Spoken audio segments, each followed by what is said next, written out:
انت ازاي اصلا عايز العميل يحترمك وانت الفيديو بتاعك مش مرتب؟ الانطباع الاولاني هو اللي بيكمل. يعني انت دلوقتي حاطط مثلا حبه حاجات بتتنطط يمين وشمال وفوق وتحت في الفيديو بتاعك.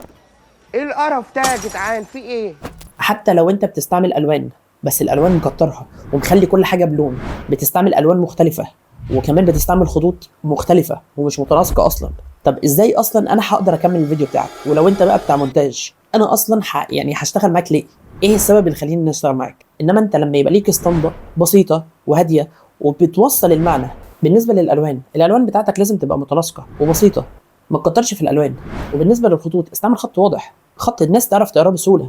والحجم كمان بتاع الخط يبقى كويس ومناسب للحاجه اللي انت بتقولها.